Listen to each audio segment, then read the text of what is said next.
হরি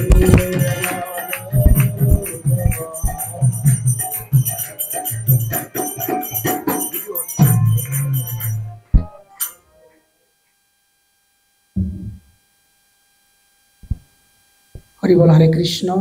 সকল বৈষ্ণববৃন্দের শ্রী চরণ কমলে আমার দণ্ডবাদ প্রণাম। আপনারা কৃপা করে গ্রহণ করুন। তো আপনারা যদি কৃপা করে গ্রহণ করুন, তো গুরু মহারাজ সেটা গ্রহণ করবে। হে গুরু মহারাজ, তো আমার কথা বলার মতো যোগ্যতা নাই, তবু সময় সংকীর্ণ। নময়ং বিষ্ণুপদায় কৃষ্ণপ্রেষ্ঠায় ভূতলে শ্রীমতে ভক্তিচারু স্বামীতি নামিনে স্নিগ্ধসেতা সুপ্রণেতা ভগ্নীনাং সরসাফলোত্তম প্রভুপাদগত প্রাণানামি ভক্তিচারুপদ। নময়ং বিষ্ণুপদায় কৃষ্ণপৃষ্ঠায় ভূতলে শ্রীমতে ভক্তিবেদান্ত স্বামীতি নামিনে নমস্তে সরস্বতী দেবী গৌরবাণী প্রচারিণে নির্বিশেষে শূন্যবাদী পশ্চাত্য দেশতারিণে। তো আমি কি বলবো, আমার বলার মতো কোনো ভাষা নেই। তবুও অ্যাকচুয়ালি এখানে হচ্ছে কি গ্লোরিফিকেশন করা, তার মানে বাংলায় হচ্ছে গুণকীর্তন করা। তো গুণকীর্তন কে করতে পারে? যাকে মাপা যায়, সেটি তো বলা যায় ভালো মন্দ যার বিচার করা যায়, বিচার জ্ঞান আছে, সেই বিচার করতে পারে। তা আমার তো সেই জ্ঞানই নাই। গুরু মহারাজকে যেমন একটা ডিঙ্গি নৌকা যদি সাগরে প্রবেশ করে, যে আমি সাগরটাকে মাপবো, সেটা কি কখনো সম্ভব? তা গুরু মহারাজ হচ্ছে সাগর সমতুল্য। সাগরকে কখনো আমার মতো ক্ষুদ্র একটা পিপিলিকা মাপা সম্ভব না। তবে আমি কয়েকটা লীলা, যেমন প্রভু বলেছিলেন যে 2012 সালে সম্ভবত 12 বা 13-তে চাঙ্গি ভিলায় 3 দিন আমাদের সাথে অনুষ্ঠান করেছিল, আমি ছিলাম সেখানে। তো গুরু মহারাজ কেমন, গুরুকে শাস্ত্রে বলা হয়েছে গুরুদেব হচ্ছেন পারমার্থিক পিতা। পিতার কর্তব্য কি? সন্তানকে লালন পালন করা। তা ঠিক গুরুদেবকে আমি দেখেছি একদিন মিটিংয়ে বসলো, আমাদের নিয়ে আলোচনা, তো হল রুমটা ভরা।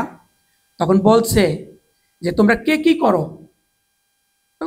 কেউ বলছে তা তোমরা কেমন স্যালারি পাও, কয় ঘন্টা কষ্ট করো, বা জানে সিঙ্গাপুর হার্ড কাজ, সারা পৃথিবীতে সিঙ্গাপুর হার্ড কাজ। তখন বললো যে তোমরা 1500 টাকার উপরে কে বেতন পাও, হাত তোলো। তো কয়েকজন হাতে গোনা। তারপর 1500 নিচে কয়েকজন হাত তুললো, তারপরে 1000 উপরে, মানে 1000 থেকে 1500 এইভাবে করে। পরে লাস্টে একটা শিষ্য, ও একেবারে গদগদ সুরে বলছে যে দেখেন শাস্ত্র অধ্যয়ন গদগদ ভাষা কাকে বলে, যে তার মুখে কোনো ভাষা থাকে না। ঠিক তদ্রূপ একটা ছেলে বলল যে গুরু মহারাজ, উনি বলতে পারতেছেন না, চোখে কান্নার মতো ভাব। তখন আর একজন বললো, সম্ভবত প্রেমানন্দ প্রভু বলছিল, না ওই সময় সুদর্শন প্রভু বলছিল যে গুরু মহারাজ, এই যে ছেলেটা ও মাত্র 200 থেকে 250 টাকা বেতন পায়, শিপইয়ার্ডে কাজ করে, এবং তারপরেও 4 মাস ধরে ওকে বেতন দেয় না কোম্পানি। এই কথাটা উনি বলছে, আর ও দাঁড়াই উঠে কান্না দিচ্ছে আমাদের সামনে। ওর কান্না দেখে অনেকেরই চোখে জল আইছে। প্রভু, তা আসলে গুরু মহারাজ কি? এই হচ্ছে গুরু মহারাজ, যে পারমার্থিক পিতা সন্তানকে খোঁজ খবর নেয়। কেন গুরুদেব বলেছে এই জড় জগৎ থেকে পারমার্থিক জগতে পৌঁছানো।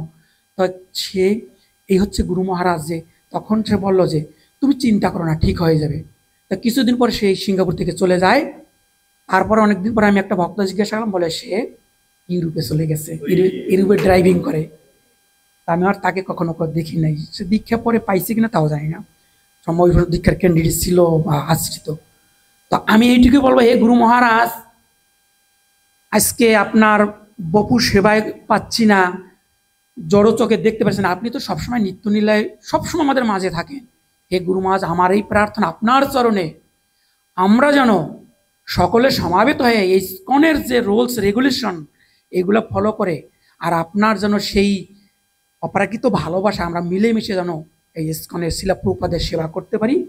আপনি আমাদেরকে সেই আশীর্বাদ প্রদান করুন, আমরা যেন সকল ভাই ব্রাদার মিলেমিশে যেন আমরা সেবা করতে পারি। হরে কৃষ্ণ। তো আমার কথায় যদি কোনো ভুল ত্রুটি হয় আপনারা সবাই ক্ষমা করবেন। জয় শিলা প্রভুপাদ কি জয়, জয় গুরু মহারাজ কি জয়।